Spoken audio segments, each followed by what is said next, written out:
દીવના સી સેલના મ્યુઝિયમની સ્થાપના વર્ષો પહેલા દેવજીભાઈ નામના સીમેને કરી હતી.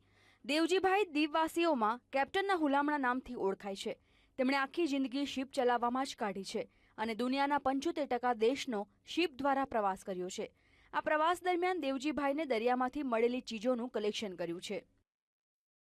આ બધી આખી દુનિયાના દરિયાનું છે. એટલાન્ટિક, પેસિફિક મહાસાગર, હિન્દી મહાસાગર, ઇન્ડિયન ઓશન, બે ઓફ બંગાળ, પછી ગલ્ફ ઓફ મન્નાર. મેં આ જમીન ખાલી સરકારે 15 બાય 15 મીટરની આપી.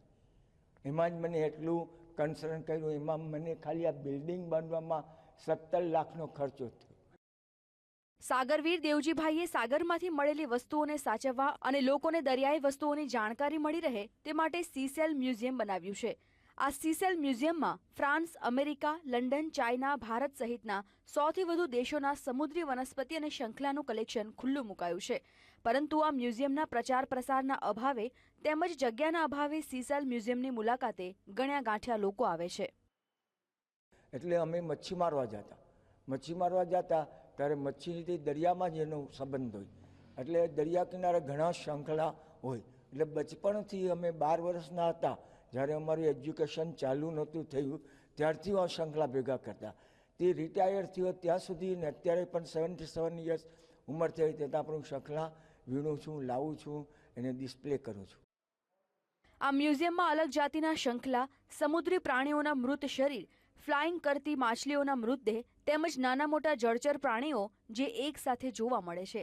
દેવજીભાઈએ આ જળચર જીવોના મૃત શરીરોનું કલેક્શન કાયમ માટે સચવાઈ રહે તેની પણ ખાસ કાળજી રાખી છે. તેમજ દરેક પ્રાણીના તેના અવયવો સાથેના ફોટોગ્રાફીવાળી માહિતી પણ રાખવામાં આવી છે. પરંતુ દુઃખદ વાત છે કે મહામૂલ્યવાન આ સી સેલ મ્યુઝિયમ એક માણસનો પગાર પણ કાઢી શકતું નથી. દિવસના 25થી 23 માણસ આવે તો આખા વર્ષના 1200, 1300, 1000, 10,000 માણસ આવે અને કોઈક વાર તો આવે પણ નહીં. એટલે આમાં નોકર રાખે તો એ પણ મને પોસાય નહીં. એટલે આમાં કાંઈ રોજીરોટીનો સવાલ બહુ રહેતો નથી. દીવનું આ સી સેલ મ્યુઝિયમ અમૂલ્ય છે. તેની કિંમત આંકી શકાતી નથી. પરંતુ આજે આ મ્યુઝિયમ નફાને બદલે નુકસાન ભોગવી રહ્યું છે.